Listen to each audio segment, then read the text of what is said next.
Welcome to Forum Watch for Seth. Let's grab 69, review whichever topics to please to make it look like a breeze. Turning ordinary posters into audio roller coasters. Listen to Forum Watch or break your knees.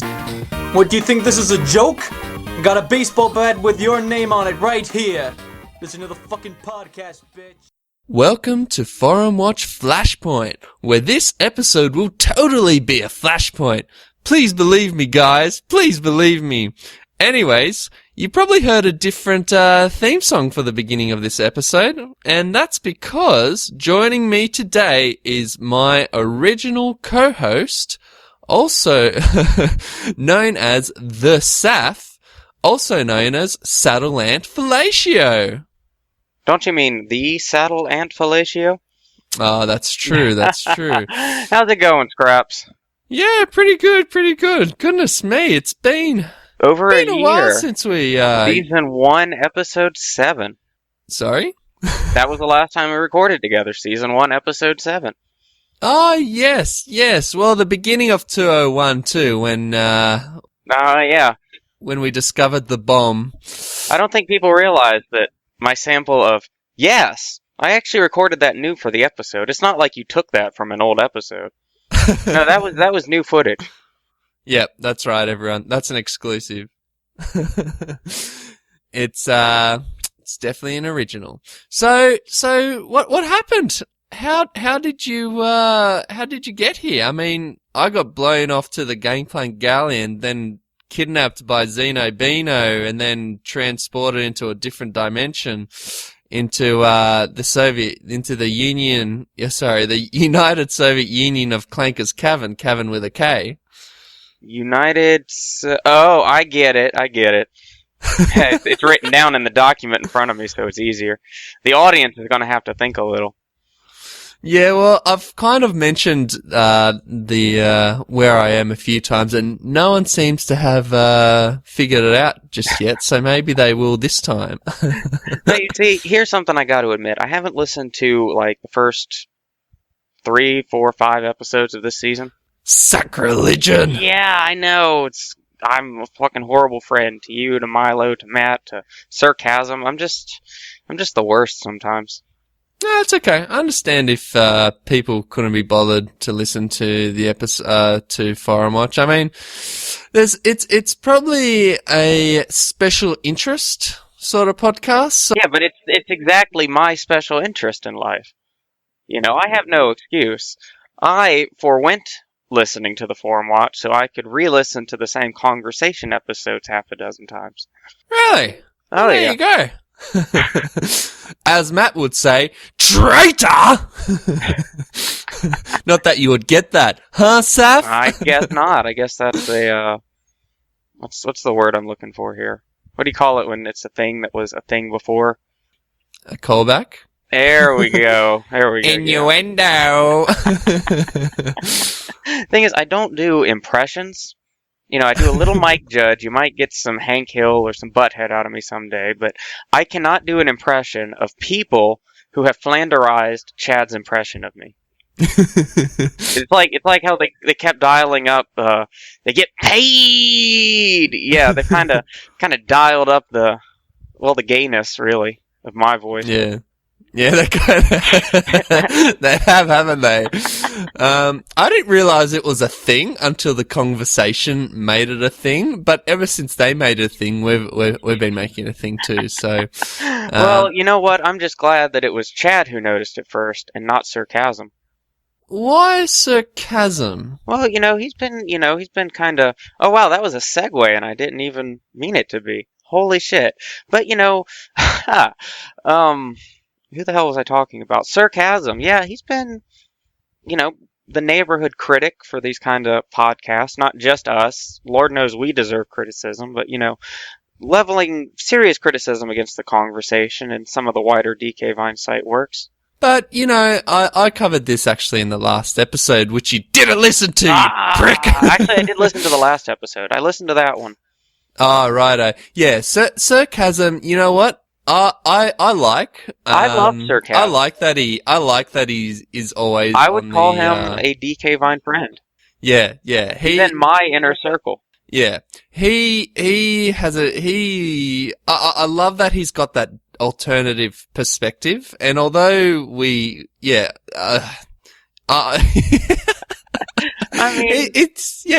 mean, everybody's different, you know? It's not like he's an idiot. It's not like he's wrong, you know? Maybe he's a bit more, you know, negative, a little less accepting than you or me, but does that make him a worse person for it? Actually, when I spoke to Sarcasm at the end of his episode with myself... You did an episode with him? I didn't even know. Yeah, well, I covered all... I covered all people that you did, not thinking that you'd ever release those lost episodes of the SAF forum. Oh, that's right, 'cause I had the Sarcasm episode that was 201I, and I released that middle of the fucking fall. Might have been for November 22nd, I don't remember. Certainly wasn't for Copcock Day. Yeah, that's right. Well, look, we've certainly got a clean slate now, so to speak. That's the DK Ryan way. You fuck it up for a while, and then you wait, and then clean slate. Let's do this. Anyways, back to what I was saying.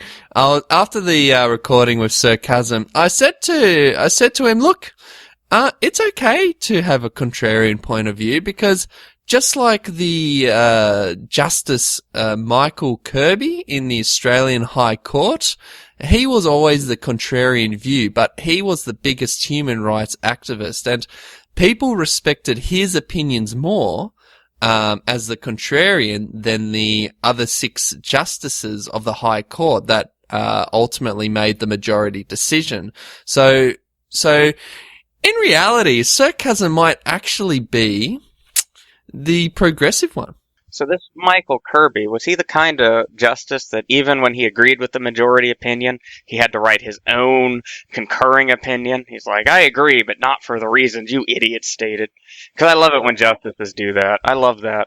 Oh, so you know all about Michael Kirby. I don't know about Michael Kirby. My apologies. I didn't mean to imply that I knew anything about the Australian court system. But, you know, I've always been a huge fan and, you know, something of a hobbyist scholar of the U.S. Supreme Court.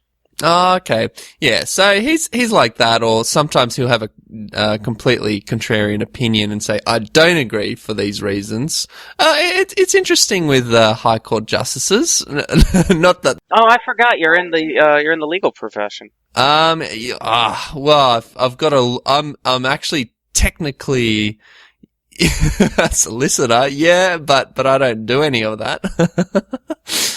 Yep. Anyways, so we just went on a massive tangent, didn't we? Yeah, pretty good. I mean, I think this episode's shaping up to be conversation quality.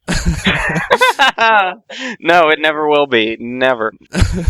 Well, we haven't spoken about Jimmy Fallon or how David Letterman's just finished his term in oh my God, late night show. Did you hear Bob Saget? They got him for the Full House reboot on Netflix. Did you know there was going to be a Full House reboot? Do you know what Full House even is? You see, this is why, you know, you got an American and an Australian, and the first time we ever spoke was when we started this podcast. That was the first time we'd ever really had a big, long conversation, and we're trying to establish some kind of comedy duo. I mean, that shit takes time. Kyle and Chad had 15 fucking years to get their shit together. And they grew up on the same shit. You see, if I had my best friend from high school here, I could be funny as hell. I could be actually interesting for a change. Well, going back to Kyle and Chad growing up on the same shit, explain that to me. Did they, swallow?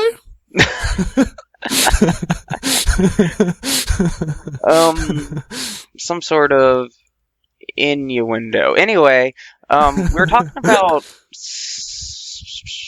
fuck, I forgot his name again. Sarcasm, yeah, talking about him and his criticisms of the Forum Watch. But maybe we could talk about some of the more positive reactions to the Forum Watch, particularly those to 307. Nice segue, Saf, but we really need to cover your backstory, because otherwise for audience members are going to be up in arms. They're going to be like, how did Saf get exploded from Kupol's bomb and land up on the United Soviet Union of Clankers Cavern with a K. See, here's the thing.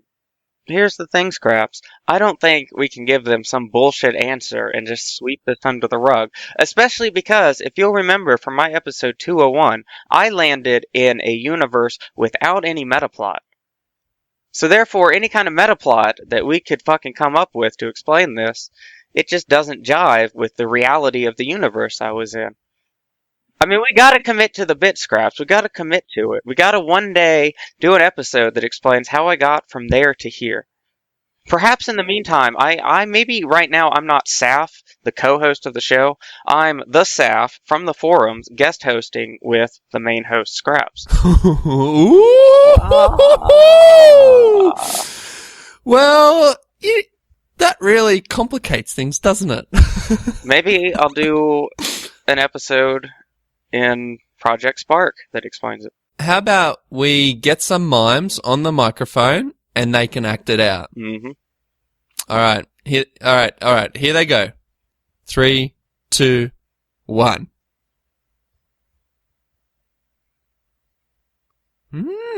Interesting. Oh. Oh, wow.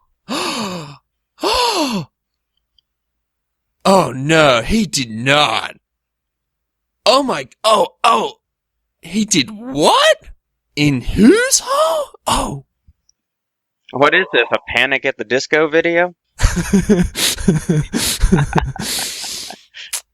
Okay. Well, the mime certainly explained what happened. Well, I'm glad that was some great podcasting. Yeah, and we'll never have to deal with it again.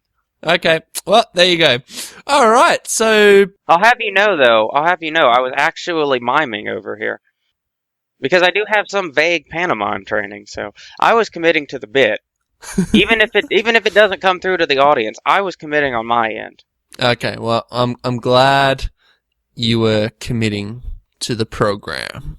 I'm real committed to the Forum Watch, as you can tell. Absolutely. Episode 308 is 8 episodes into the season, and this is the first one I'm in. Well, technically not. No, I guess I released two of those were mine. Yeah, so it's whatever. Interesting how they were released back to front, which is something the mine covered. But anyway, No, they were not released back to front. You actually got that wrong. They were released in the order they were recorded. no, they weren't. Yes, they were. Or maybe I did Sarcasm later. Maybe Bomo came first, but you might be right. Yeah, who gives a shit? We should really probably move forward with the episode. It's 20 minutes in, and we're just past the introduction. We've just 2 scroll wheels of the mouse on the document here. Well, I'm sure people do want to hear your voice again, and I don't think people tune in to hear my voice. I think they tune in to hear you. I don't. People say they like me, they like my posting, but I just don't see it. I kind of sick of myself. well, now that you're on the microphone again, I remember why people do miss you.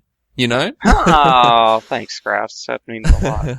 I feel like I'm doing a lot better than I was back in the day. I feel like I'm a lot more on beat. Yeah, you kind of are. I remember with the previous episodes, I would do a lot of editing of all the gaps and silences and all that. Well, this episode, I'll be hardly doing any of it. So Yeah, we're actually. It's like we're actually have a connection. It's like we're actually friends, which we are, of course. But it's like it's showing that we're friends now.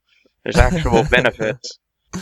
Yep, with benefits. Yeah. Playing for the cheap seat, Scraps, as always. Yeah, there was a term auto-pegging that was brought up by Sir Chasm, and I'm automated into your hole, if you know what I mean. I mean, I've seen a ton of videos out there with...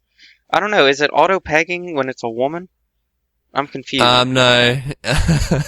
we came up with auto-pegging, no, sarcasm. Oh, wait, auto-pegging, like automobile pegging. Yeah, that's right. It's the thing we talked about in the Smash Brothers thread. Really? Yeah, we started talking about fucking cars. Oh my god. I don't remember how we got onto it, but I do remember that at one point I typed up a paragraph about, people who fuck cars and the guy who bragged about fucking the helicopter Airwolf from that 1980s TV show. But I remember I double spaced and I was like, vote Mach Rider for Smash 4.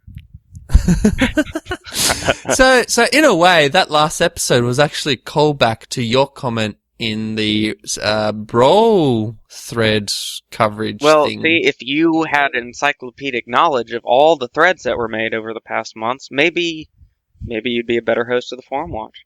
I don't mean that. I don't have some kind of deep thought about that. I'm just cracking jokes. I'm just talking. No.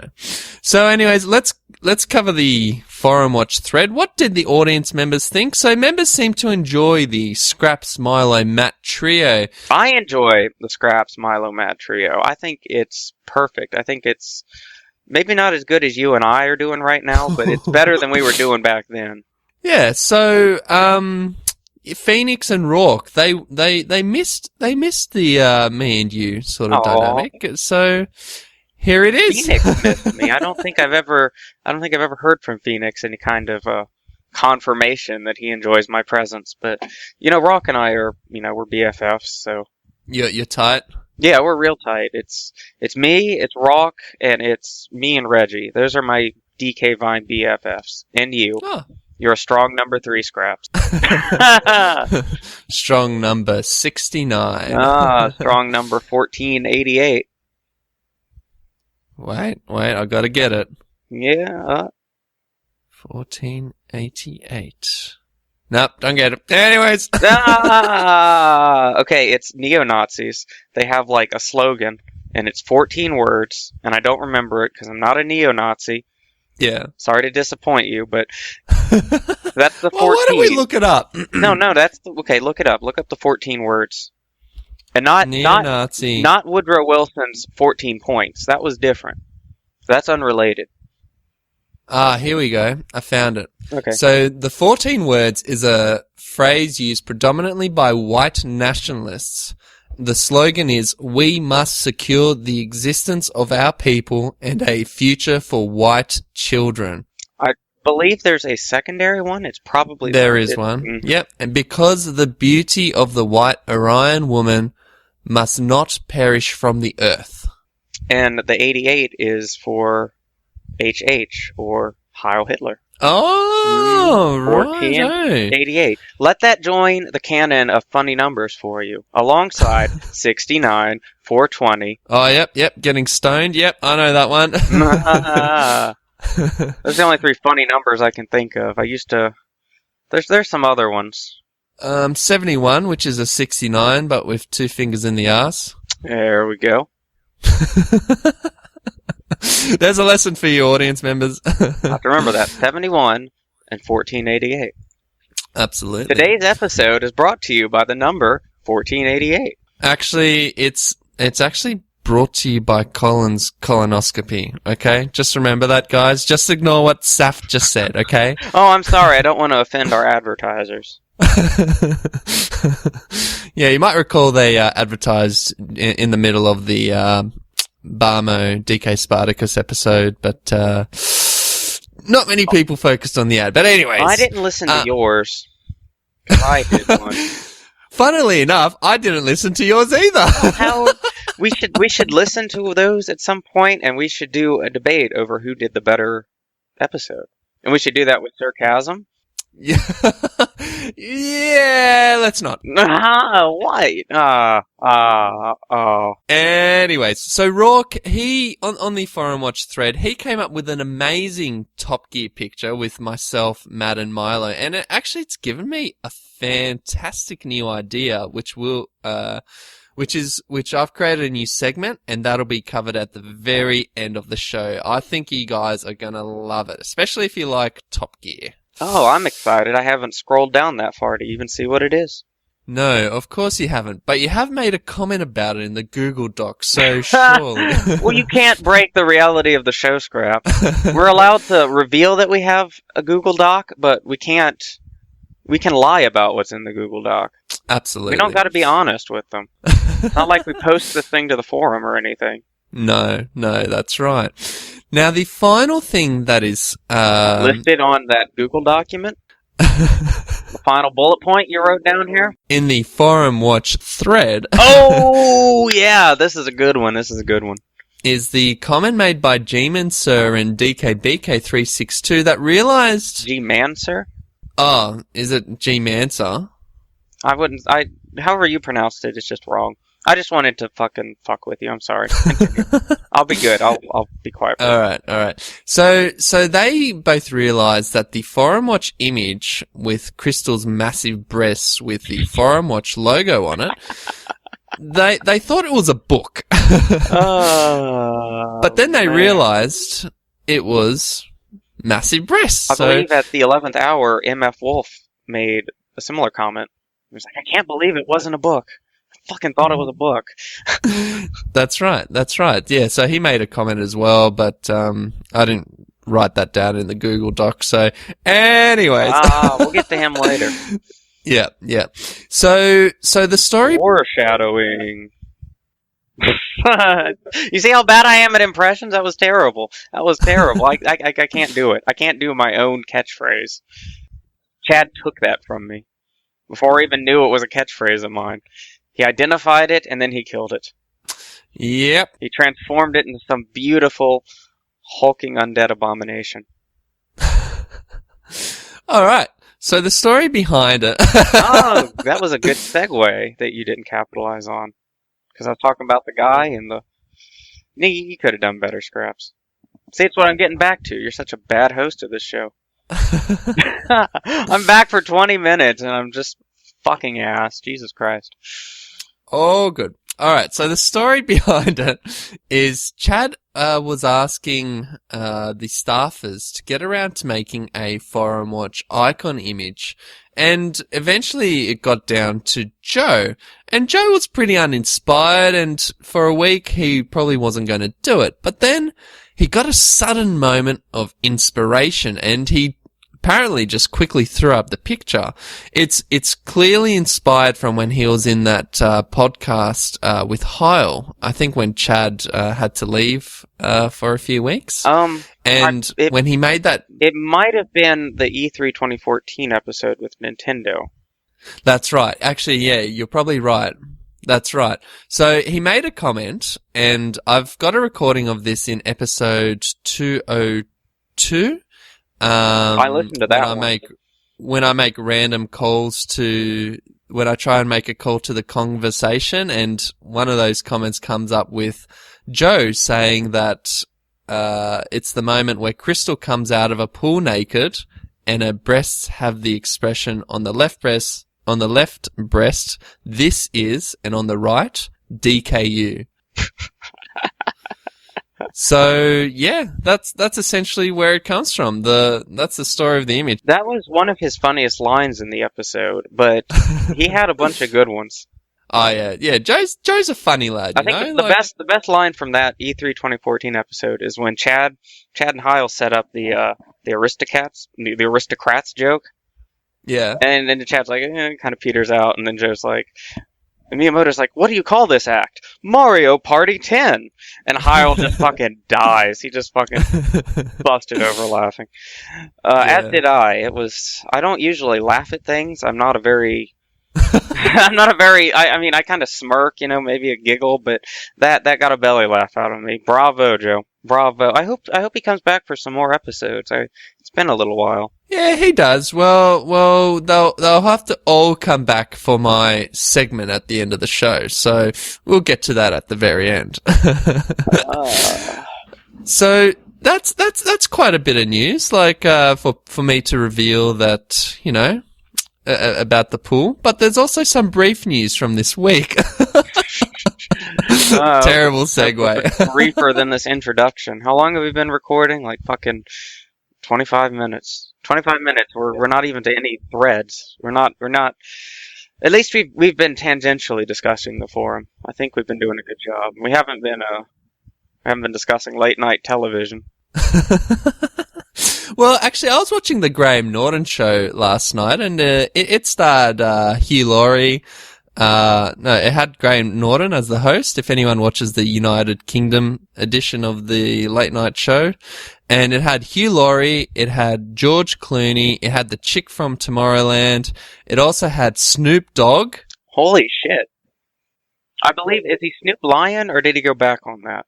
I think he's Snoop Dogg again, because when he did his night performance, he was rapping. He was definitely rapping. I think Snoop Dogg uses Snoop Lion when he does reggae music, so he uses alternative names. No, it's like a Gaga thing. I mean, I can't believe he thought he was a fucking reincarnation for, who's Bob Marley? Bob Marley, yeah. Yeah, and he was fucking alive when the guy was alive. So how can he be a fucking reincarnation? Ugh, I don't know. The will of Jah, man. Irie. He gets really stoned. Yeah, so George Clooney, he was a good guest. I liked how there was that one episode of Archer where Pam is just randomly she's become a Rastafarian for that one episode.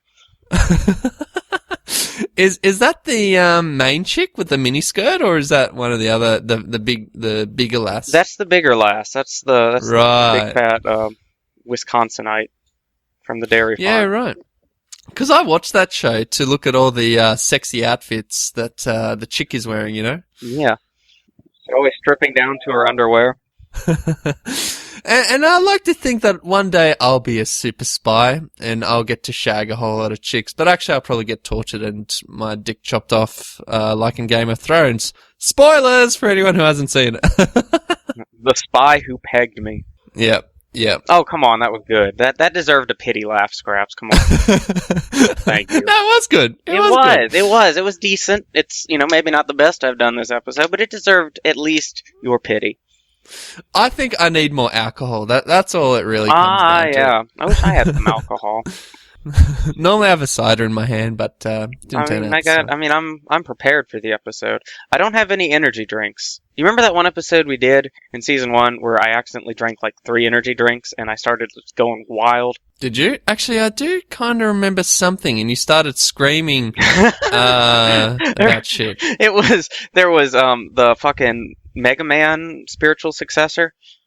I got real up in arms about that, and then I got real up in arms about fucking Craig Duncan and his best bowling game ever, when clearly it was the classic PSX title 10 Pin Alley. Fuck, man, you've got a good memory. I do. It's not as good as Sean King's. Sean has a great memory. I actually, as you touched on last episode, I fucking forgot an entire little mini chapter of DK Vine legal history. And that's my fucking subtitle. How can I forget that shit? I forgot about Game & Watch Gallery 4. And I appreciate you guys not calling me out on that. Well, we sort of indirectly did. You mentioned it, but you didn't razzle me for it. Oh, okay. Yeah, look, there's no point in calling you out on it. I mean, no, I copped to it. I think it is what it is. I think I said everything I needed to say. It's fucking bullshit. Who cares?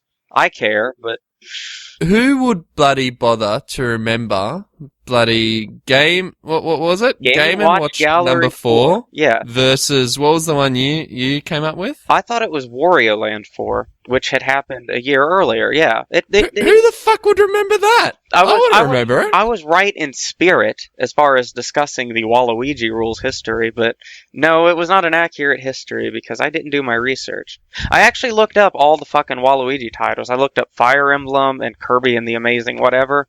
I looked those up to make sure I had that timeline right, but Wario Land 4, yeah, that was it. That happened in late 2002. Yeah, okay. No reason to look that up. I got this shit.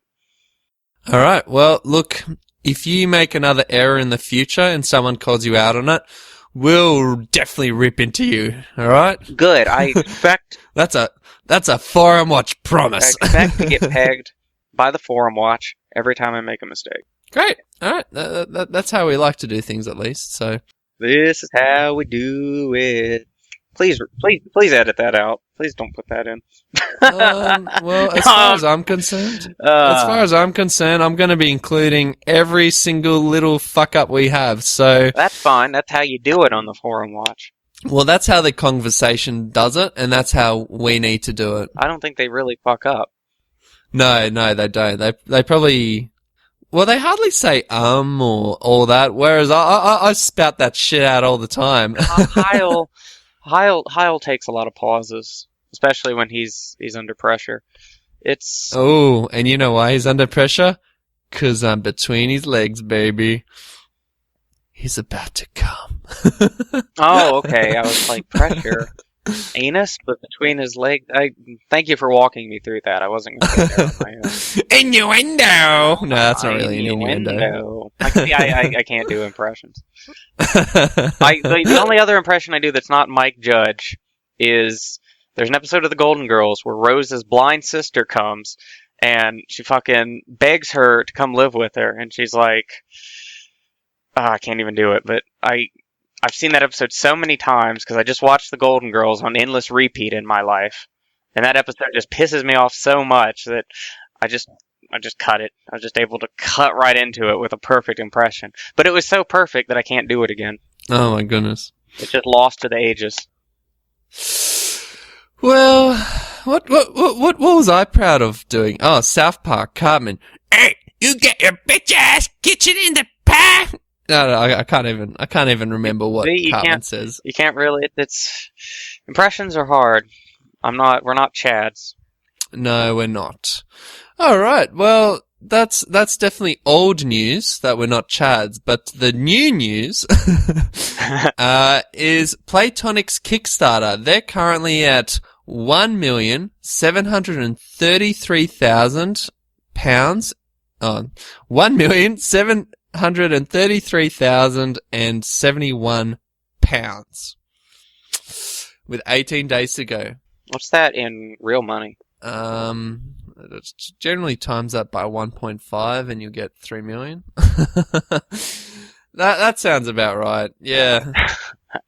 Wow, with 18 days to go, I hope they hit the was it £2 million for the next? Oh yeah, they will. They will. There's always a bit of momentum at the end, so whatever. Maybe we'll even vault past the 2.5. Maybe even the 3. Who knows? Who knows what we'll get? Maybe the 3 million will be Stop and Swap. No, they're definitely no. Swap and Swap doesn't need fucking additional £1 million to get done. No. Also, as I woke up today, they've released new characters. No, you can't go adding things to the document at the last minute, Scraps. I was totally unprepared to talk about these Ghost Riders. I don't have any jokes prepared from the fucking television show Ghost Rider. No, well, can't we say they're spoofs? Is there a joke you can make out of spoof? Spoofs? That sounds kind of ghosty, doesn't it? Ooh. It's a clever name. I really like it. I like that. I love that it's taking the Jinjo concept and it's bringing it up to the next level. Absolutely, and it sort of reminds me of the Wheel of Time book series, and I do know what a Ghost Rider is. So when someone's dead or when someone's a rubbish celebrity and they want something written for them, then they get someone to write for them. Wow, that makes me sound so stupid that I just explained something like that. Well, also, as I made reference to earlier, there was a semi-educational show that aired in America called Ghost Rider, where a group of inner-city kids solved crimes with the help of a ghost that could only communicate by reading words and typing on their computer. Oh, okay. It was real cheap to fucking record.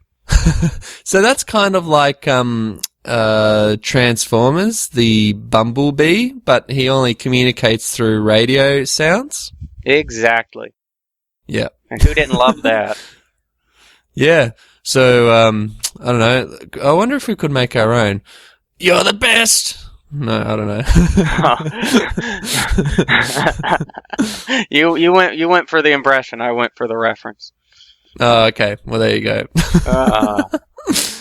Alrighty. So, they're with the ghost. I'm sure the conversation will talk about it next week. Is there any interesting things that were said on the forum about it? Let's have a look.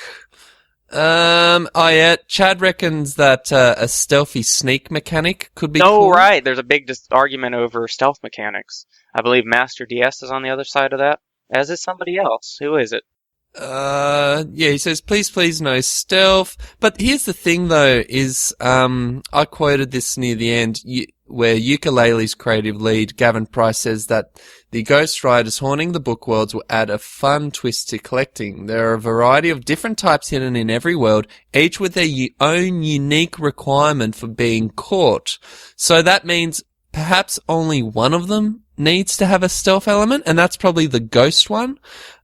One of them will probably be a kill X number of enemies. They'll probably be the red one. The yellow one looks a bit confused, so solve a puzzle. That's probably what that one is. The fucking purple one looks like he's fucking frightened, so avoid detection. So that's probably another stealth one as well. Oh, actually, the ghost one is probably going to be a chameleon, because he's wearing a sheet over his head, and whereas the purple one will probably be don't get caught, and the green one looks like you have to navigate a twisting and winding platforming type section. And that was just all based on my thoughts just now. Well, that would be a very Matt Doggian way to design them, which I'm sure Platonic would partially ascribe to. Yeah, that's right. So Slush reckons that this is the first time that... Oh, and Kyle posted in the thread. Yeah, that is sold on the Ukulele's worlds being within books. And, you know what? They're gonna nail it. Like, I'm not worried about it. Like... Well, I don't think he was either. I think he'd be offended if you implied that he was worried about Ukulele. Yeah, that's right. And you know he listens to this show. Yeah, he does actually listen. I think he might actually, yeah. I know Chad does. He mentions it on the conversation every now and then that, one of the podcasts that I actually listen to when I'm not playing Donkey Konga 2 is the Forum Watch. Well, I guess he has a lot of time to listen to the Forum Watch. Yeah, I'm just going to quickly call up Donkey Konga 2 and see how he's going. Hold on, let me just type the number. Oh, hey, Donkey Konga, how's it going? Yeah, I'm going pretty well. How's it going, lad? Yeah, pretty good. We've got Saf on Forum Watch again. What do you reckon of that? Oh, yeah, bloody hell. About bloody time, eh? So, you got anything to say to Donkey Konga 2, Saf? I look forward to seeing Heil finish you off in 2017. Yeah, right. He's definitely not going to finish. I'm going to finish him, if you know what I mean, eh, lads? I know what you mean. Yeah, it's a... Actually, here's a note, though. Donkey Konga 2 is actually standing right in front of us. He's the Minister of Propaganda for the United Soviet Union of Clanker's Cavern with a K, and he's just been standing here silently watching us. So when I tapped, I just thought I'd put you off your game because you haven't bloody listened to the bloody last few episodes. Traitor! Fuck. Oh, goodness. I don't know if anyone follows the canon of this show. I mean, I've already convoluted it into a twisting. I don't care enough to catch up with the show, but I care about the continuity. Okay, well, there you go. I don't care about the content as much as I care about the continuity. I love the icing more than the cake. You love the icing more than the cake. That's actually not even true in real life, but it was a good analogy. I'm just saying words. Let's move on. Let's just finish. Let's just end the tangent. Let's arc back. So the DK Vine Hall of Fame is now concluded. Apparently, it was quite a close race for the 5th position. So who knows who that'll be? I've previously mentioned that I believe that within the top 5, it will be Parry the Parallel Bird, Ryan Stiles, and Crystal. But it'll be interesting to see what actually happens. So, now that the vote is concluded, and I've got a 80% sort of feeling that Parry the Parallel Bird will be included in this year's DK Vine Hall of Fame. So, I'd like to ask the Forum Watch, I'd like to ask the audience members, who would they like the Forum Watch to push as a candidate for the Hall of Fame 2016? Write on the Forum Watch thread and we'll consider it in the next episode. Indeed we will, or at least you will. Or at least I will. Well, it depends what happens. Let's see how it goes. I don't want to make a firm commitment to returning, but, I'd love to do a lot more of these. I think this is going well. I think it could go well in the future. And my other segment, which I keep hinting to, this will probably be such a this will be such a downer when they actually get to it. When we finally get to that segment, they'll realize that we'll need to have a new guest every single week. Or something. I don't know. Pretty much. So Tim Stamper's joined Twitter. And the forum is bloody excited. Well, not really, but it's weird to see how such a secretive guy from Rare is. He's just pumping out responses on Twitter at the moment. It's like he's literally he's sitting on that keyboard and responding to everything, even to a comment that I wrote, tweeted at him, and I said, "Have you got any rejected 3D renders of characters that were rejected, like a rubbish Diddy Kong?" And he says, "I'm sure I have some." That is indeed what he sounds like. That's what he sounded like on the DKC Exposed video. Oh, really? That might have been Chris Stamper, for all I can remember. I'm not, as has been established, my memory's not the perfect. Yeah, right. And I don't know why I went Starfire there. My memory's not the perfect. Jesus Christ. It's okay. I spell and speak good, right? I notice I leave off a lot of the endings of my words. Even in the tag where I'm like, Saha! There's no real F. It doesn't. It always bothers me, and I think about fixing it, but no, fuck it. No, I think I can hear it. The F. A little bit, but it's not where it should be. It's not proper diction. It's not proper diction. That's not even an innuendo. It's maybe a pun. I can't add a gay inflection to the word pun. I'm sorry. I don't even make many innuendos anymore, so Are you fucking kidding? No, that's true. That's true. You are. I don't know. You're kind of forcing the old Scraps persona. You know, you're trying to fight against your own growth, man. Oh, goodness, that's terrible to hear. Oh. All right. Now, the final bit of news is the Conversation has tweeted that they have some exciting E3 news to drop tomorrow. I wonder what it could be. Saw that. I actually randomly checked the DK Vine hotline or DK Vine Twitter feed and saw that, and I don't even know. Maybe they have an interview with the social media guy at Platonic. You know what? They're probably attending they're probably attending E3 for all we know. Like, they probably could attend E3 judging from what I saw on NeoGAF last year of the smaller sites that were able to go. I think DK Vine, if they applied, they could get press passes, possibly. Yeah. I don't know. Maybe Nintendo wouldn't want to recognize such a saucy little site, but. Well, we'll find out when their episode gets released. What exactly have they got in store for us? It's probably just like a new TED Talks they knocked up in Project Spark. I had this idea personally. I didn't do it because, you know, as has been established, I don't complete projects in a timely manner. But I had this idea. You know how there's like that Autism Foundation with the little jigsaw pieces, and their slogan is "Autism speaks. It's time to listen." Yeah, right. Yeah, I wanted to do like a little flyer that said TED Talks, it's time to listen, and treat like DKU enthusiasm as some kind of mental disorder, and warn them about the possible triggers that could come at E3. It would have been funny, but me describing it here, it doesn't sound funny, but I'm sure it would have been slick. Yep, I'm sure it would have been. Well, thank you. That means a lot. That means a lot. All right. Let's go to our choice of topics. Now, you selected our 3 topics for this week. Oh, I did. Are we showing the audience how the sausage is being made? You could have lied. What? You could have taken. No. So your first topic was, who's your favorite YL character we don't know about yet? Why did you, and this was started by MF Wolf. Why did you select this topic, Saf? The topic I selected, yeah, I mean, look at the title. Who's your favorite ukulele character that we don't know about yet? Yeah.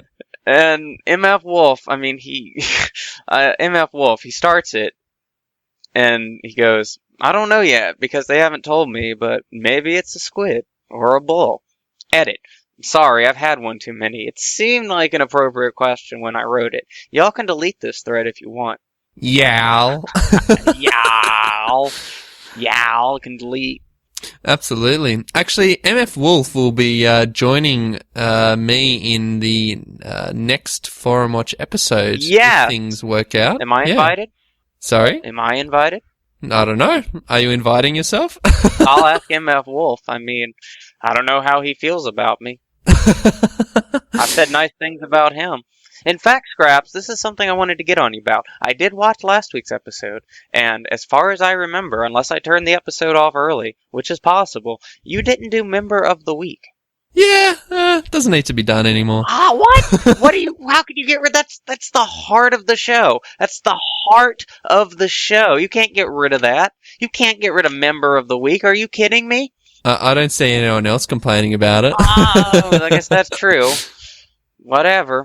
Fuck you guys. You know, I was gonna make MF Wolf Member of the Week, but fuck it. We don't have to.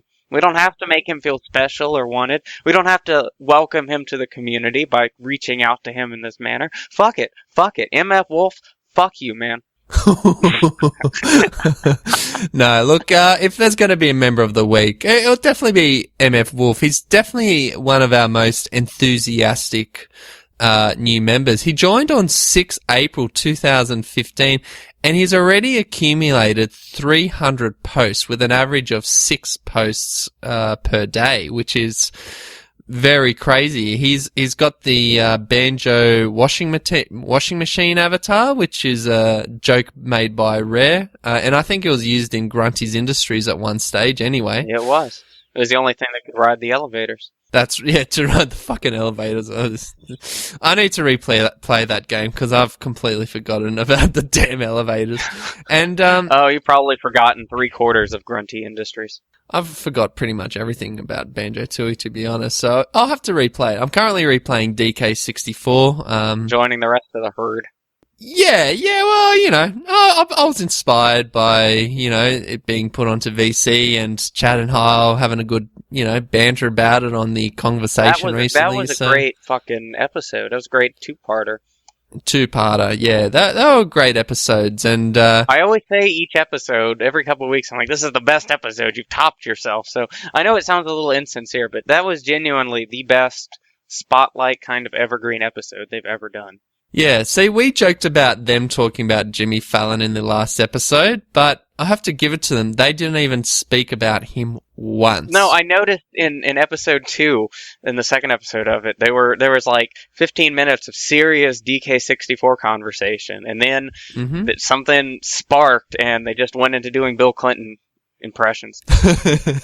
They did do that. And then Chad dropped that the joke about the Star Company and Ken Starr, and Hyle was like, "Oh, that's a stretch, Chad." You remember that? Do you not remember these episodes religiously?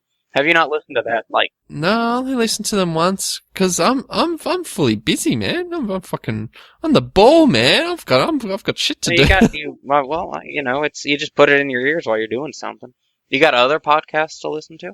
No, I don't. I don't listen to any other podcasts but The Conversation. And this one. Because you listen to my episodes, right?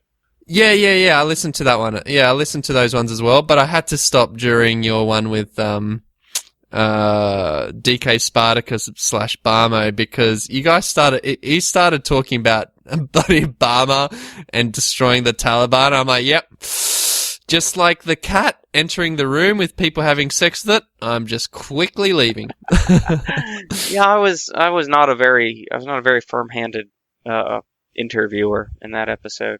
Neither was I with Hyle, but you know, Hyle, that was a good one. It was great because Hyle would talk at length, and he didn't need much prompting, and I didn't have to come into the episode with a big document prepared. It was pretty off the cuff, and I think we dug up a lot of interesting old stuff. I think it was very accessible. I think it was very interesting.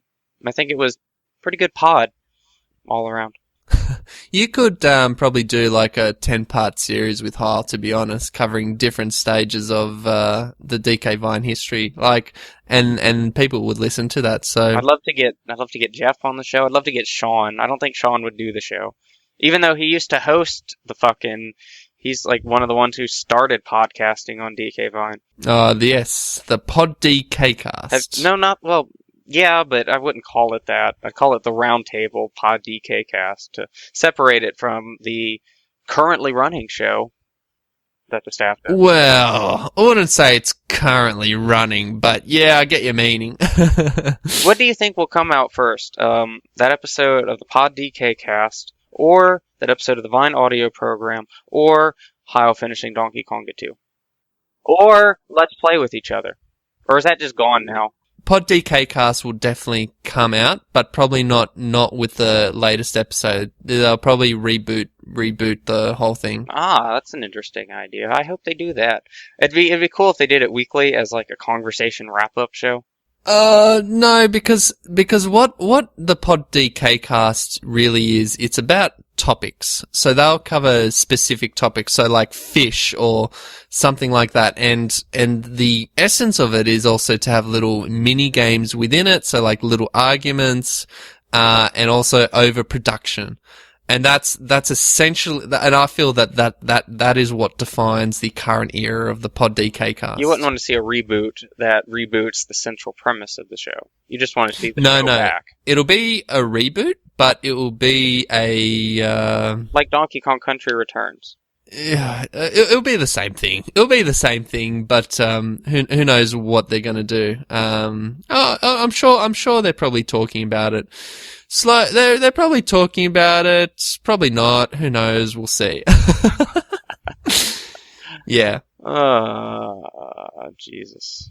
So MF Wolf, where were we up to him? Yeah, he's extremely curious about the DKU. So he's one of the most enthusiastic new members that we've got, and he recently posted a thread about why is Star Fox Command DKU, and there's a big interesting discussion about how Tricky was in Star Fox Adventures and the link to Diddy Kong Racing. Whether that makes it a cameo game, and is Crystal a DKU character, and why does the Waluigi rule have exemptions for Crystal? Yeah. Yeah, I love that. I love it when a newbie comes in and they get engaged with the DKU rules. Even if half of it is them being completely confused and bewildered about why the hell we're doing this and why the hell we think these specific things. It's always great when they meet us on our level and they want to play in our reindeer games. And MF Wolf is the latest in a line of people that have a line of newbies. I think it's important that we define what a newbie really is, because I know Heil has said that once you're here for about 6 months, you're one of the family, and I think I'd have to agree. I would disagree. You would to disagree. Be honest. How long? When I joined the DK Vine forum, I still felt like an outsider until 2 years. Ah, yes. Because although Kupol does come up with the statement, people don't listen to me and all that, blah blah blah blah blah.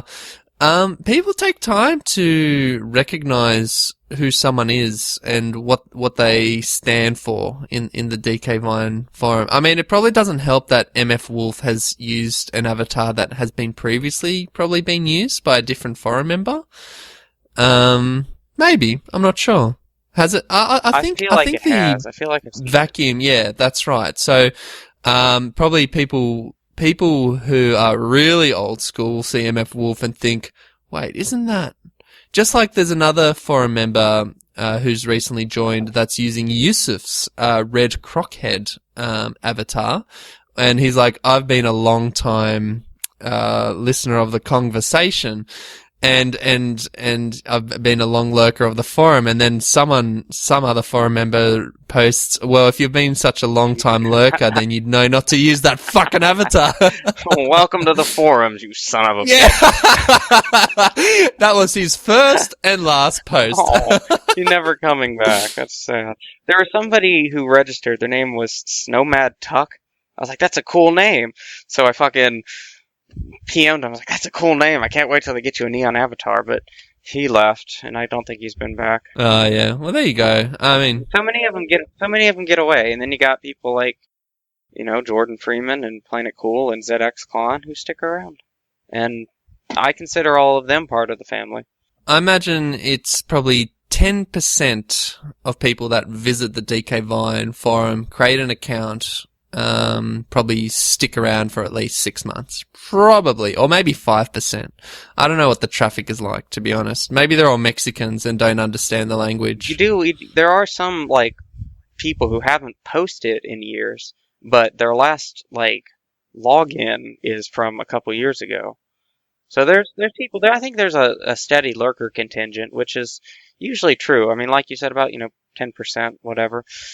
I think that's generally how it goes. And then, of course, there's a larger audience on the Facebook and for the conversation. So, how do we bring out the lurkers? Would be a question that's worth asking. That would be a good question worth asking. I love to hear myself talk. I could talk about it, but I don't know how interesting or relevant it would be. I think maybe we should hear from the forum at large. We should maybe tackle this. We should crowdsource the problem.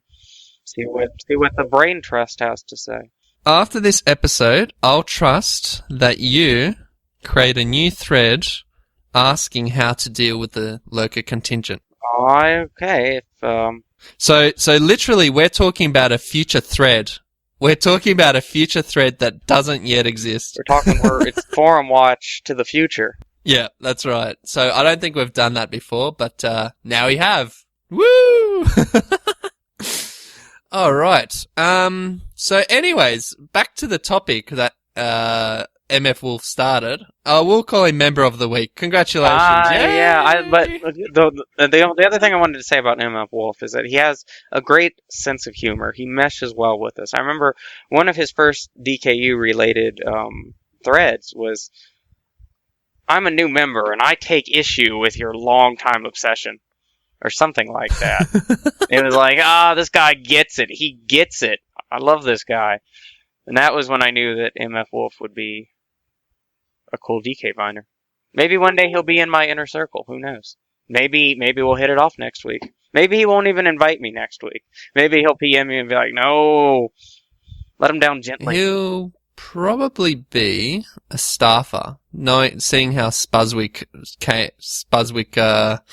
out of the blue just shot up into staffdom. I think they should add staffers from newbies. I think anybody who's been here since 2010, 2011 should be automatically disqualified. It should just be newbies. It should be a new crop of newbies because they'll want to carry it on longer. Because this is all new to them. They're not fucking jaded and shitty. Yeah, you're probably right. That's probably a point worth considering. Yeah. Usually my points are worth at least considering. Not to fucking suck my own dick here, but, is what it is. Well, that'd be a good sight to see, to be honest. Lads? I don't think I've done one of those before. I think that was my first one. Maybe. I don't want to say for sure. I'm sure Chad will change it and he'll go, "Hey, lads!" So it'll be innuendo, callback, "Hey, lads!" For as cutting and maybe even borderline mean as that impression was, it had me. I had to drop to the ground. I was laughing so hard. I mean, how could I take umbrage with something that makes me so fucking, that I find so hilarious, Well, it's a constant reference to you, which probably makes you actually feel good because they're constantly talking about you, even if it's indirectly. I mean, every time they say "Hey lads," I think that's a Scrap 69 quote. that is actually how I feel. I feel good that I've embedded myself into the fabric of DKU discussion. Absolutely, and that's kind of what we spoke about in the first. I was having a look through our manuscripts for the first episode of Forum Watch, and that was one of the things that we identified as being important. Identifying, specifically calling out forum members, because it gives them that good feeling about, Well, you wanted to get rid of fucking Member of the Week, so.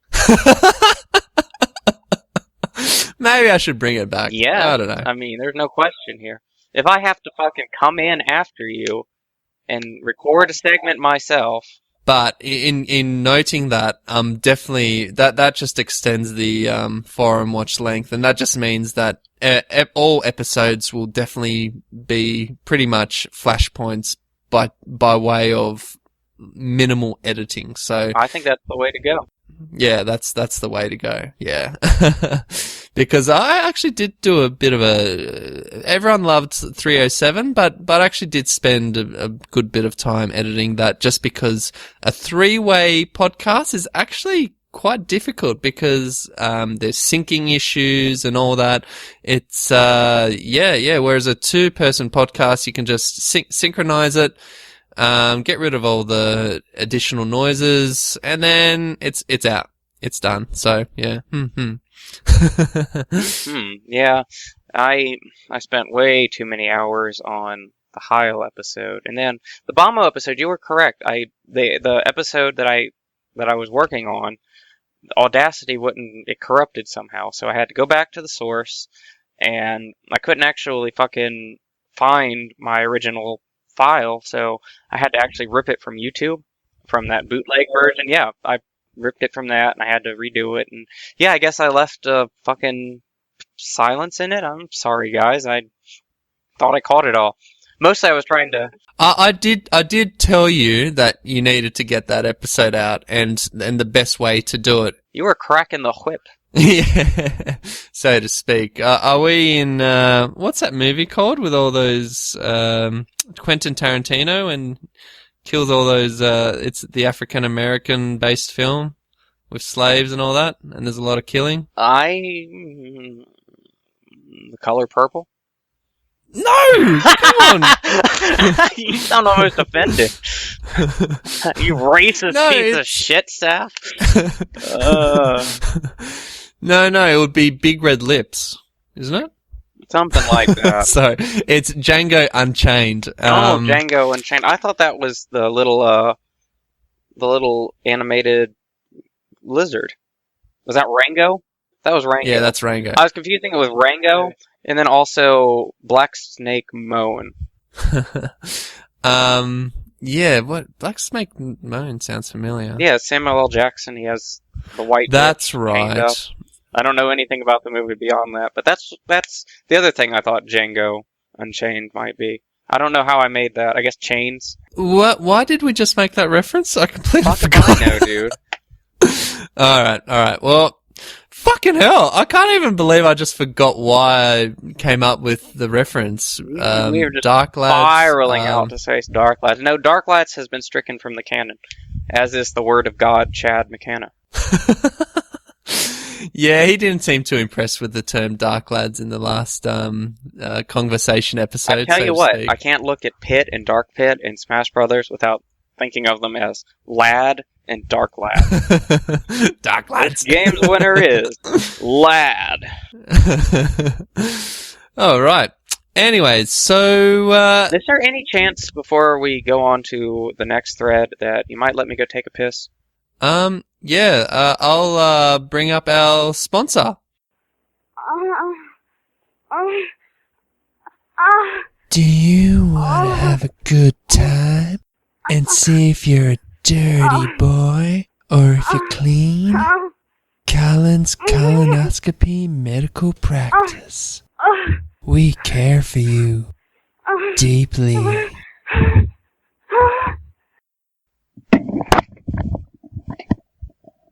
Wow, did you run out of bit? No, I'm just gonna edit out this silence after the sponsor, so whatever. Man, I was hoping you'd do like fucking I Love Lucy bit. Yeah, no. Vitamina Benjamin?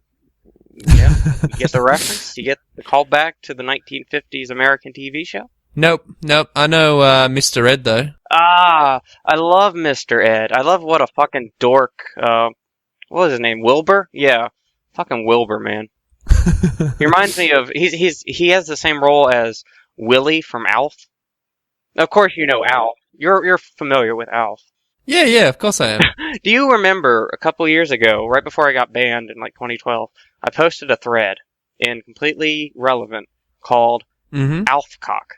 Yeah, we've spoken about this in the past. We've gone over well, I don't want to repeat content because Lord knows people listen and treasure to the forum watch. I mean, they'll remember our conversation, even if I didn't. Probably not after this episode.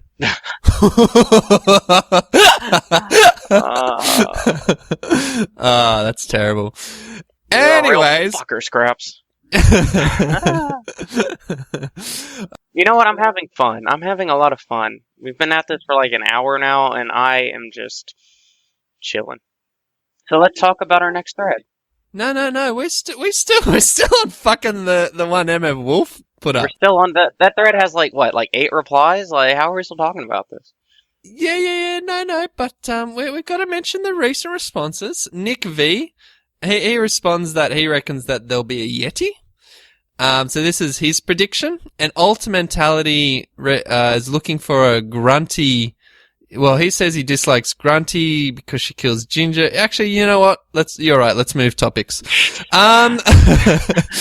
Is Nuts Banjo the best banjo? This is a thread by my BFF Rock. So why did you pick this topic, Saf? Because Rock's my BFF. No, there's no nepotism here on the forum watch. But no, I thought this was a good thread. I love all the discussion that's been in the Banjo forum. I almost picked a thread I made about why the Nuts and Bolts team made Mr. Fit from Banjo-Tooie into a main cast member, but I didn't really want to suck my own dick that hard. Well, like a snake, you could suck yourself whole. I think the forum watch symbol is a snake sucking itself off.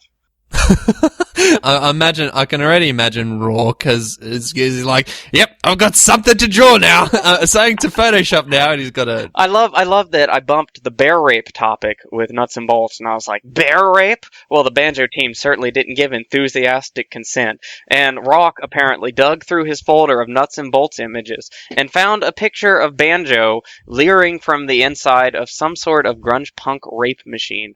Oh, really? Have you not seen that? Go take a look at that. You'll probably legitimately laugh. I've made it my fucking desktop background. So this is in the bear rape thread? Bear rape, yep. Pinned to the top of the Banjo discussion since 2010. Yeah. Okay. Bear rape. Okay. I'm clicking on it. I've just clicked on it. Okay. Third page, because that's where it's up to. And show... Oh, is this the Gruntilda is flying? Yeah. On it? What the fuck is it? It looks like a machine is plugging into Gruntilda's asshole, isn't it? Yes, it's an auto pegger. Skeletons are watching her from behind. Is that right? Oh yeah, Banjo is in that. I thought Gruntilda was actually. I actually thought that was Gruntilda's vehicle, but now that I'm looking at it again, it's actually Banjo in a vehicle behind Grunty, fucking auto-pegging fucking Grunty. Yeah, right. Oh, Jesus, he is auto-pegging her because she's in a vehicle. Oh, my God. It comes back around. It all comes back around. And look at the cauldron. Its face looks like it's being violated. And look at Banjo's face. Look at Banjo's face. That's what the kids call a rape face. Well, he's kind of looking away. He's actually looking out for other characters in case... Keeping an eye out for Piglet. That's a reference. But Grunty seems to be enjoying it. Oh, of course. I mean, she's a filthy old bitch. I suppose there's not much... to peg when you're just bone, Actually, no, she couldn't feel it, seeing as she's just a robot, and the only thing remaining of her is the skull head, so... I imagine that the Lord of Games made sure that every character in that game could feel the sensation of being raped. Oh, okay. I'm sure that's the same case in Spunktoons as well. We'll get there, We'll get there. Alright, so, it was started by Rourke, and he indicates that the official renders for Nuts and Bolts are pretty shit. But the in-game render for Banjo, when you're playing him, is actually quite good. And And yeah, and pretty much the majority, well, pretty much everyone in that thread agrees. MF Wolf agrees, and well, except he says something between bolts and a classic banjo would be preferable. Oh yeah, a hybrid can withstand these things.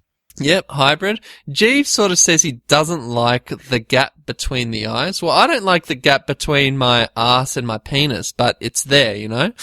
It taints. Yeah. Nick V, he says he doesn't mind it, and the rest of the comments are positive. Twilight Vestige loves that Banjo's very expressive in his... That's the great thing about Nuts and Bolts. Before every challenge, there's a cutscene of the characters talking, and they have expressive animations. It's not the DK64 fucking vibrating and jiggling around. Oh, hey. No, it's... They put a lot of care into this game for what it was. That's right. That's right. I mean, I love Nuts and Bolts. I love my nuts and bolts too, but you don't have to talk about it. Innuendo, auto. Innuendo, yeah. Fun. What was the other one? What was the one from earlier? Callback. Callback. No, we invented one in this episode. It was like 20 minutes ago, Scraps. Don't you remember? Oh, wasn't it A-Lads? But, oh, yeah. Sort of gay voice. Yeah. Super Kong's nephew, he liked it, and he thinks it's fun to draw because of the blockiness. You also like it. I did. Because it captured the original blockiness of the classic banjo. Yeah, because, it was because of the limitations of the game that the characters looked so blocky in the originals, but I thought it was a nice, aesthetic reference to the origins of the series, which Nuts and Bolts was so interested in interacting with on a metatextual level. Yeah, well, taking the piss out of it. That's what they were doing it. Yeah. That's a better phrase. Yeah. And ZX Clon, who I believe was a previous member of the week, he didn't like the render from the trailer, but now he likes it. So I think the consensus is that, yes, the Nuts and Bolts banjo is a good direction to go. And I kind of like the sort of smoothing out of the banjo when they did that weird-ass Microsoft Massive Connect audience thing. Do you remember that? I do. Where the crowd had to wave their hands left and right so that banjo can fly left and right? I didn't pay closest attention to the designs. I didn't even realize they were new, which is, again, another failing on my DKU scholarship. But I was like, Connect, I don't really want to go in that thread. People might be arguing. But, people were arguing in another thread, because if you remember, there's that faker who did the fake render for Rayman in Smash Brothers. Yeah. Yeah, and he did another one. He did a mock-up for Banjo. And that started an argument in the Cameo Game subforum about what version of Banjo should be in Smash if he were to be in Smash. And a lot of people in that were kind of shit-talking the Nuts and Bolts design, and they wanted him to revert. Yeah, I think it's Banjo is now, he's got a new form. People recognize him by that new form. I mean, he was in Sega All-Star Racing with Banjo-Kazooie. Sonic and Sega All-Star Racing with Banjo-Kazooie in that design.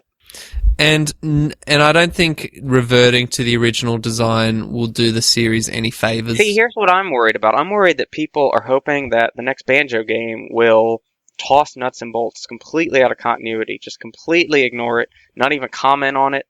No, but you know what Rare's gonna do?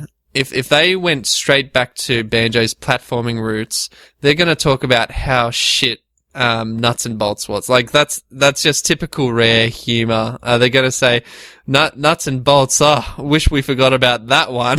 They so are, and they kind of have to because of the internet and the, the JonTron fans, as we've been pejoratively fuckering about with, but I really hate for them to completely ignore all the character development and the character beats in Nuts and Bolts, because there was a lot of great characterization. They did a lot of cool things with that game, and I love it. I know it's not everybody's cup of tea, and I was among those in 2008 who are like, oh my fucking god, are you kidding me, Rare?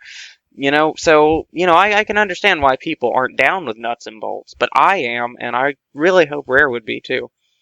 At the very least, I hope they don't drop Mr. Fit from the main cast, because he deserves it. Well, I played it, but it was on a really small TV, so I couldn't even see the dialogue, which is kind of half the point. They've really fucked up. They really fucked up with making dialogue tiny. And at the time when I was at my old place, I couldn't get access to the patch that they released afterwards so that people could see the dialogue. So I've actually got Nuts and Bolts in my Xbox, ready to play, but I want to play through Banjo-Kazooie, Banjo-Tooie, get all the ice key shenanigans, stop and swap shenanigans, start a new save file, and then play Nuts and Bolts full and proper. But I'm doing the forum watch, baby, so hardly have any time for that. I know. But I'll get there eventually. You know what, Scraps? I haven't even bought Splatoon yet. I chose doing the forum watch over playing this game that I have been so hyped for a year now. Okay. Spunktoons, you mean? Spunktoons. Is that how they do their thing? Yeah, that's how they do it in the commercial. We'll get there. We'll get there. We can get there now if you want to. We might as well now, because is this the one where this is the ad where everyone makes people feel like a kid? Yeah, and it goes, you're a kid now, you're a squid now, you're a kid, you're a squid, you're a kid, you're a squid, you're a kid, you're a squid, you're a kid, you're a squid now. Really? Seriously, it doesn't go on. I drew it out for a couple extra rounds, but yes, it does that, and it's atrocious, and it's become a meme. Wow. You wrote all the notes for this mega thread. Indeed, I did. They're all in fuchsia, as is my wont. And I haven't had much interest in this series, but you definitely have been. So when I saw that comment, when I saw that video, I haven't actually seen it yet, but I saw the immediate reactions, and it was pretty fucking negative. I mean, everyone seemed to be pissed off that it's for adult babies. No, people were pissed off about it and called them adult babies. Oh, righto. So that's why Planet Cool started going off about adult babies and people who don't appreciate that these are really games for kids, which, he's not wrong about, but, I think he kind of went off the rails a little by calling people adult babies. I mean, let's be real here. That's not the most kosher of posting. Kind of surprised David didn't swoop in. Oh, he didn't, did he? He didn't. I'm surprised. Okay. Well, I haven't seen much of David recently, so... he's always on. His last login's always 15 minutes ago. Oh, really? I don't know. I don't know how that works. Maybe he does it anonymously. He surfs anonymously. Well, you see, David did a really good job at stopping people from posting controversial things in Completely Relevant. So now Completely Relevant's half dead, and he is pretty much out of a job. Well, you're banned from Completely Relevant, aren't you? I am banned from Completely Relevant. That was technically my choice. I brought it up, but, it's not my want. It's not my druthers, but, I feel like it's for the best because, look, I can't change how people feel about David, and I can't change David. But what I can change is my ability to post things that will get me in trouble. Even if they shouldn't technically get me in trouble, and even if other people can get away with the same things that I have gotten in trouble for, it doesn't matter because I'm going to get in trouble for them, and I'm not going to be able to help myself from joining a conversation and trying to improve it with my presence. And, I don't really get into trouble above Completely Relevant, except when Chad's having a bad day, but, I think it works out for the best that I don't post in that forum. Well, here's the thing. I noticed that when you do post in Completely Relevant, you can get extremely emotional about certain things, and then you go off the rails. This is true. I don't want to whitewash my my behavioral disorders, but yeah, what can I get upset about? I mean, not that we haven't got upset in the northern forums. I mean, hell, look at Cameo Games discussion this past year. But I think, it's the post-Renaissance. I think people are, as has been established on the conversation, people have kind of chilled out and things are kind of mellow. And as long as I stay away from threads that are about real issues and have real consequences and can get me real upset, I mean, what am I gonna fly off the handle about in Donkey Kong discussion? Absolutely. So yeah, it's probably a good thing. But who knows? Maybe a representation of Humba Wumba or something like that will set you off the rails. It'll be like, no, I don't know. I'm not gonna impersonate you when you get really angry. Oh man, I feel bad. I feel bad because Joe did that once on the conversation. I kind of posted a pissy comment, and I felt so bad because I love Joe and I love his work on the show, but I was a real fucker to him. And like I said, I'm not a good person all the time, and I'm kind of a fuck up. But whatever. We're here now. We're doing the forum watch. I think. Yay! I think I've been on good behavior for these past hour and a half. Jesus Christ. Well, to be called the Saf as well means you've been on excellent behavior in the last, I don't know, 6 months, year or so. Don't know. I think I've been doing pretty well. I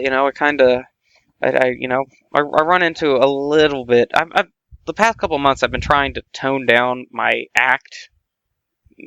presence even further because, I was doing a lot of jokes that were kind of deep field irony. I was doing a lot of things with queer grammar, and I know that had to upset people when I just add 15 million commas where they didn't belong. It started out as like a joke thing, but eventually, it kind of became a crutch, and I just get lazy. I just be like, da-da-da, comma, da-da-da-da, comma, da, comma. Yeah. So that's the SAF report on SAF's posting. So currently doing all right. Yeah. All right. So let's go back to the thread. You've written here Global Test Fire. What's that about? Global Test Fire. That was an event on May the 8th starting May the 8th. There was also one on May the 9th and one a couple weeks later. But it was a global demo for Splatoon. And you could download it to your Wii U, and they opened up the servers for an hour each time, and everybody got on, and they played some Turf Wars, inked it up. They had a couple of different weapons you could try out, and I think it was great. I love that Nintendo did this. I know they did a demo with Smash Brothers last year, where you could download it a couple of weeks early and play a couple characters, but this was cool because it was everybody, Smash Brothers, we knew what Smash Brothers played like, It was cool to see the new characters or whatever, I guess, but Splatoon, none of us had played it before, and it was something where everybody was coming together on the internet and playing it at the same time, and then coming to the internet and coming to the forums and discussing what they just played. It was like a festival kind of atmosphere, which I believe one of the developers says as much in the Iwata Asks.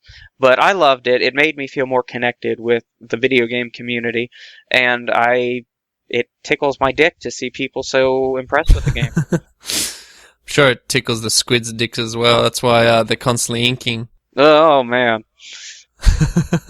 That takes a lot of spunk to color those arenas, I reckon. Yeah, but then you gotta dive down into the spunk and luxuriate yourself in it to refill your spunk meter.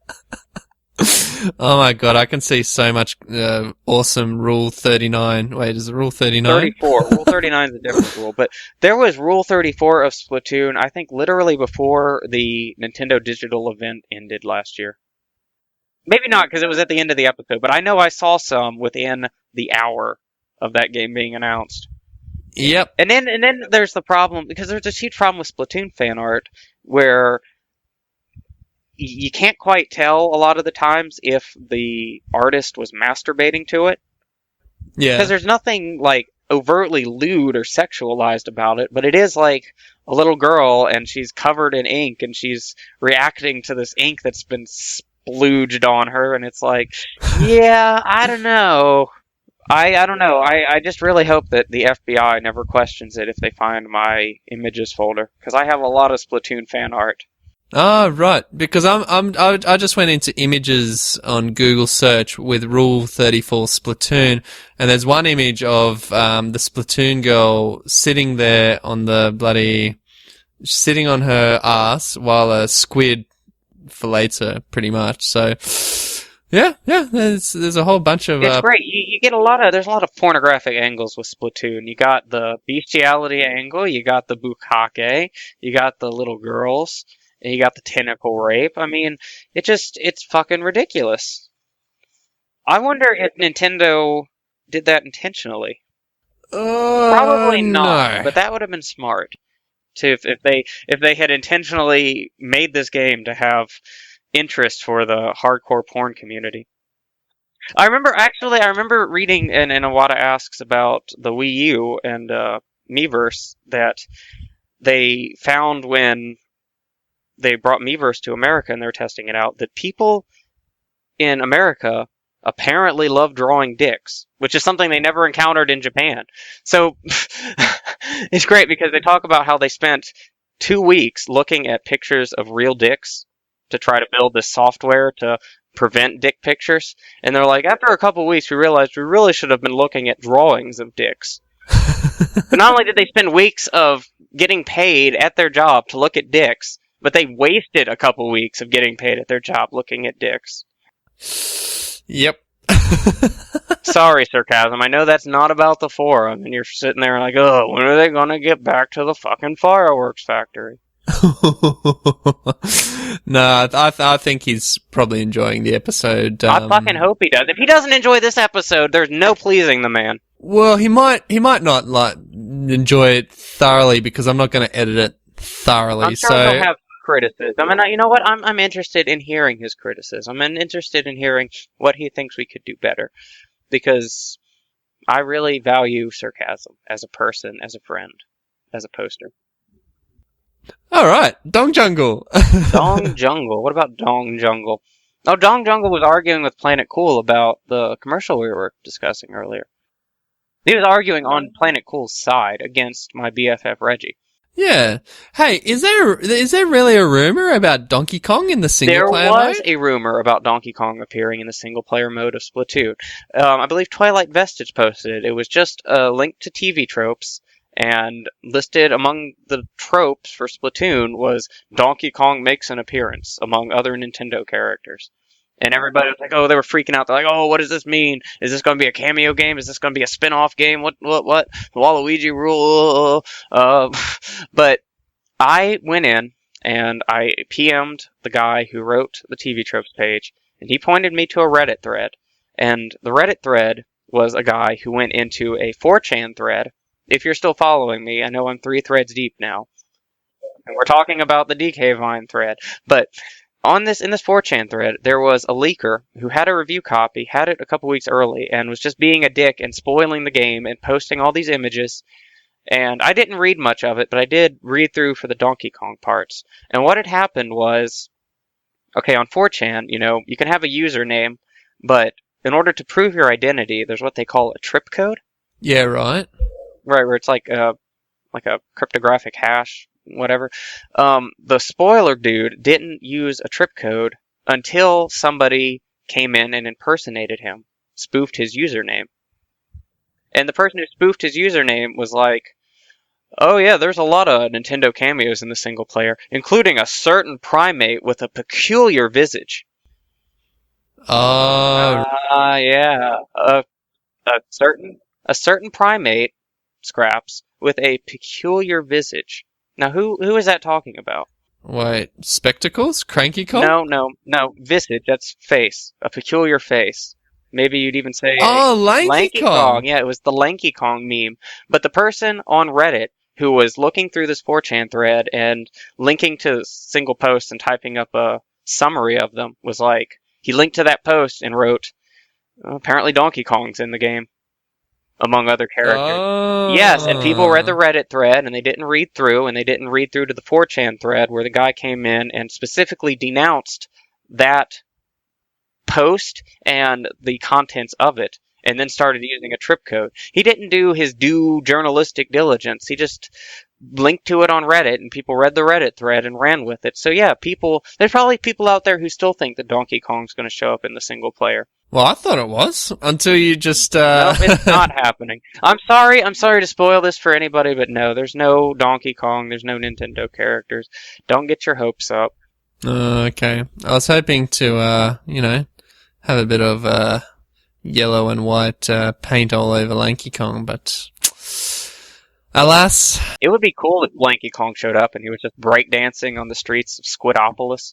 See, here's an interesting thing. Lanky Kong can be redesigned in future Donkey Kong games as this really cool sort of breakdancing sort of dude, and that opens up a lot more options for, say, Donkey Kong Country, because at the moment, if he's got his cartoon persona, and that doesn't really take you anywhere in a game like Tropical Donkey Kong Country, whereas if he has breakdancing to it, then yeah, that Retro or whoever does the next DKC game, they can definitely do something with it. You know, I kind of hope they do. I hope they recognize that this is a character that people want to see again, and they bring him back. And of all the characters that haven't been brought back yet, other than maybe Swanky, I'd love to see Lanky Kong the most. Absolutely. Even more than Wrinkly Kong's ghost. Even more than Squitter. Even more than Ungard. Even more than Kitty. Really? Yeah, I'm dead serious. I mean, it's fucking Lanky Kong. I love the motherfucker. Yeah, he's pretty good. He can stretch it all out just for you. Speaking of stretching this thread out, this episode. A lot of things happened in this thread. There was it's funny because there was a second test fire event. The first one went so well, they're like, yeah, we're going to do it. And the thing is, the first test fire took place during Japanese hours. So it was like midnight in America, or like 8 in the morning. But the one they did, the second round they did, was at 7 o'clock at night, prime time, and the fucking servers just buckled immediately, and nobody could get on for an hour. Oh, okay. Oh, well, that sucks. Yeah, which it's funny because, you know, everybody knows Nintendo's online is pretty shoddy, and going into the first test fire, we all got connection issues for like the first time we tried to log in, and we immediately came back to the forum. We're like, here we go, Nintendo.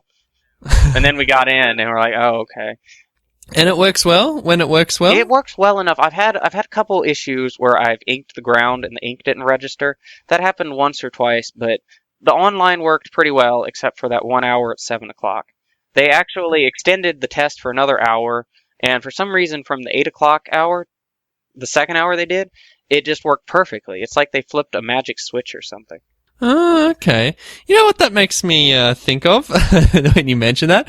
I'm thinking some chick accuses me of getting her pregnant or something, and oh god, I thought you were about to say some chick accuses me of rape. and she says, I'm pregnant because of you, and I say no, it didn't register, it lagged out. The baby just pops in 4 months in. She's like, ah. Yeah, like 4 months afterward the spunk appears and then she gets pregnant. And then you just dive into your spunk and swim off. Yep, that's right. Remember to always spunk the wall so that you can just swim up and away. Yeah, it's got I'll have to give it to Spunk Tunes that it's got a unique premise. I'm not going to buy it straight away, but if enough DK Viners do get it and they seem to enjoy it for like over a month, then maybe I'll start organizing weekly or monthly or whatever, Spunk Tunes tournaments or whatever with DK Viners. I hope a bunch of people get into it. I'd love to have, in August when they start adding matchmaking and maybe voice chat, but, you know, at least better friends play. I hope we can make our own little DK Vine splitallion. You know, yeah, that'd be good. If we all have our Donkey Kong amiibos, Diddy Kong amiibos, with their outfits, then yeah. Imagine a team of Donkey Kong fans versus whoever the fuck else we play. We'll probably get our asses kicked, but it'll be cool, yeah. I know during Splatoon they're gonna do little events every month where there'll be like cats or dogs, and you choose a side, and then everybody fights the cat lovers versus the dog lovers. So I know they won't do it, but I kind of hope they would do Donkey Kong or Mario, because that would be so sweet to just, shooting strangers and fucking bursting them and fucking up their inking. That's fun when it's just strangers, but when it's a stranger who I know has a worse opinion than me, that makes it slightly personal. So I can't wait to fucking take down those stupid ass cat lovers. Well, I like cats. Well, meet me on the battlefield, Scraps. Ink it up. Ink it up. If I decide to get the game. Yeah. See how it goes. And I think it's actually smart not to grab it this weekend, because who knows how the online will be. I've already heard some questionable things from NeoGAF. It doesn't sound too bad. It doesn't sound like a clusterfuck like we were worried about. But, it's good to give it a month, and especially to see if it has staying power, because a lot of reviews are complaining about the lack of content in the game. Oh yeah, but that's just they're planning on making this a DLC game, just like do you remember that game that got released that also had the same issues, lack of content, massive price, and it was 4 vs 1. It's a monster game. Oh, was it Excite? No. No. In the E3 trailer, they advertised it as 4 vs 1, and it's called Evolve. Oh, Evolve. Yeah. And they advertised it as 4v1, and that was their trailer, like to say, the one guy has... Anyways, that's not the point. The point is that, people were complaining that it was expensive for the price, and that they were charging for extra DLC, and that was their main way of doing it. And I think that's what Spunk Tunes is doing. They're going to start charging DLC to get additional content for the game. Maybe eventually. It remains to be seen. They have said that they will be releasing free DLC throughout the summer, adding extra maps, and of course the one in August will be free that adds the matchmaking.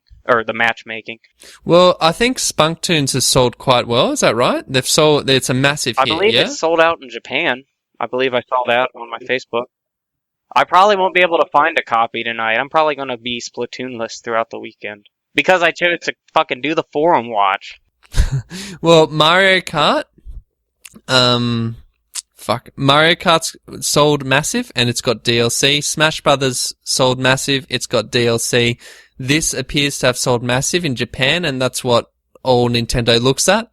So there will definitely be DLC. That is kind of true, but I don't know that it's gonna sell as well as fucking Mario Kart or Smash Brothers, because those sold multi-millions of copies, whereas even Mario 3D World, Tropical Freeze, what's another game on the Wii U? That might be the only two. No, Pikmin 3. Bayonetta. Bayonetta. Those only sold maybe 1 million copies. 1.5 million. I'm expecting Splatoon to do those numbers. Maybe more. Maybe halfway between those and Mario Kart. No, I'm calling it. It's going to do way more. It's going to be the biggest thing. It's going to fucking make all you fucking Donkey Kong fans piss yourselves, because Tropical Freeze sold like shit and Splatoon's so much better. No, it will do well. As much as I hate hearing it, as much as I'd like Tropical Freeze to sell well, yeah, it'll definitely do. There's no justice in the world that Tropical Freeze sold as poorly as it did. And I think that's a big part of what made the forum so depressed in 2014. Even above and beyond all the stuff with Smash Brothers and the little stuff with Mario Kart not having Diddy, I think it's Tropical Freeze and the Tropical Freeze haters and Tropical Freeze sales. I think that was a cast a pall over us, and took a while to wash the funk off. Definitely had an impact on Chad. Yeah. I miss Chad. I wish he'd come back. He's back? What are you talking about? I don't know.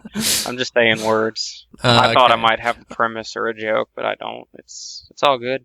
So, speaking of not getting your hands on a copy of the game, there was a bit of a lorry theft. There was. They up and nicked a whole lorry. But it wasn't the game. It was the special editions with the amiibos. Because Lord knows amiibos are such a hot property that these fuckers would steal an entire lorry. Like a lorry. It's actually... I was just thinking about it before we started the podcast. It's actually a good idea. It's not a high demand. It's not a high demand. People wouldn't expect a truck full of video games to be stolen, so there'd be less security. I imagine it's some bloke who scratches his ass as he drives a truck, who stopped by to, pick up some prostitute on the highway, and then she turned out and she's like, give me all your games, motherfucker, or I'll suck you dry. I don't know, something like that. I'll suck you dry. Why does she have a catchphrase? Is she some kind of prostitute villain? Every villain needs a catchphrase. Yeah, so she sucks him dry and then she spurts his semen onto his face, so yeah. He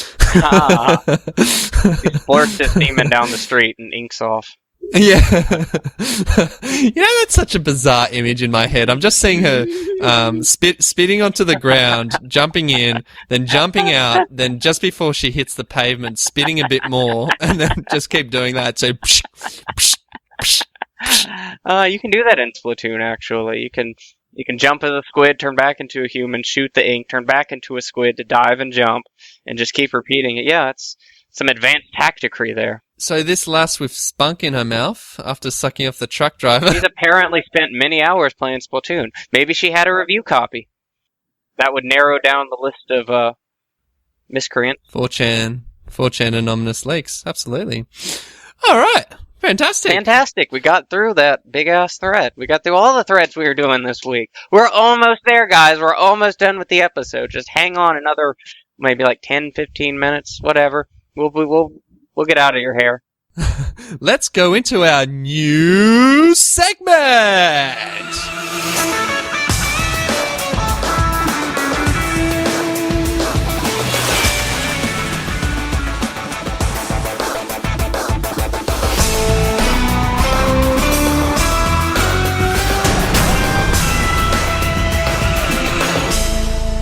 Okay, so you probably recognize that tune from Top Gear. And you're probably thinking, what does Top Gear have anything to do with the Forum Watch? Well, it's the infamous quote, racetrack on a budget podcast. So essentially, every new guest that we get on the DK Vine Forum Watch will have to go through this racetrack from these infamous quotes from these infamous quotes. Infamous quotes from these threads. So the E3213 Super Mario 3D World, where Cobble says, "Has Steve been fucking you in the ass, you pretentious little cocksucker?" The Brawl thread with Benderlin's famous quote, "Fuck Nintendo, fuck Sakurai, fuck Brawl, fuck everything relating to them. It's fucking Earthbound 64 being cancelled all over again. I fucking hate these idiots and literally want to see them die." And finally, the bear rape thread, "I just raped a bear. The police are coming. Oh my God, help me." Now, the order of the way... No. I'm sorry. I was just rearranging them in the order you just said them. Don't rearrange it. Okay, I'll keep it. Okay. But the order is actually, I just raped a bear, then fuck Nintendo, fuck Sakurai, then has Steve been fucking you in the ass. You could have just let me change the order, and then we wouldn't have had to go through this fucking back and forth bullshit that nobody wanted to hear. But okay, Scraps. Okay, this is so important. I'm sure you put so much thought into this order. Which I think you did. It's actually a good order. It's the order I would have put them in. So congratulations on your sense of poetic movement. So essentially, there's going to be two versions of the race. One is where I'm going to have a stopwatch, and I'm going to record the time orally, record the time over the Forum Watch, and then the actual time when I record it, I'm going to test it by, I'm terrible at explaining this, aren't I? And then the actual time where I look at the beginning of your audio sample and then the very beginning of when you say stop. Right. When you want to finish the quotation. So you have to say it as fast as you can, and I'll be recording the time. But I gotta say stop at the end. So you know where... Yeah, they got to say stop at the very end. So that way I can say, okay, so as soon as I see the S, noise wavelength, then that's the end. The recognizable S wavelength. Absolutely. So I'll start a new thread. essentially calling it Forum Watch Racetrack or whatever. And I'll be recording the times of people that have done it. Now, we've got a Forum Watch equivalent of the Stig that did the racetrack, and that's Donkey Kong, and he didn't do so well. So let's listen here. Okay. Hey.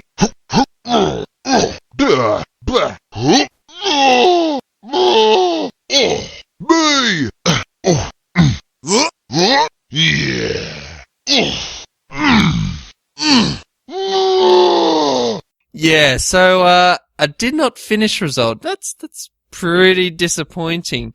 Anyway, Saf, do you get what we're doing? So I'm trying to say these as fast as possible, right? Yep. So say this whole quotation as fast as you can. I'll do a 1, 2, 3, go, and as soon as I press say go, I'm gonna start the stopwatch, and then you just say this as fast as you can, and as soon as you start saying stop, I'll press stop on this stopwatch. So have you got that? I've got it. Okay. So I'll go 1, 2, go. Okay. So the third thing is go. Okay. So 1, 2. Go! I just raped a bear. The police are coming. Oh my god, help me. Fuck Nintendo, fuck Sakurai, fuck Stop. What? How did you fuck this up? We went so long in pre-planning. And you fucked it up. Okay, I'm sorry. My stopwatch didn't work. Okay, so I'll just, okay, great, alright, so reset, okay. Alright, so 1, 2, go! I just raped a bear, the police are coming, oh my god, help me. Fuck Nintendo, fuck Sakurai, fuck Brawl, fuck everything relating to them. It's fucking Earthbound 64 being cancelled all over again. I fucking hate these idiots and literally want to see them die. Has Steve been fucking you in the ass, you pretentious little cocksucker? Stop. Okay, that's 12 seconds. And 20. 12.2 seconds. Yeah. Great. So was it 12.2 seconds, or was it 12 seconds and 2 microseconds? Milliseconds. Yeah, that's it. I don't know. Time is weird. You can tell I'm fucking terrible at this. Well, maybe you'll be better as this segment goes forward, because you do plan on keeping this, right? Oh yeah. This was great. This is a great idea. I had a lot of fun. And you know what? I just want to say I've always hoped on the conversation, although I know it'll never happen, I always hoped that Heil would fire at Chad. Has Janelle been fucking you in the ass, you pretentious little cocksucker? This has been produced by STD and Saf!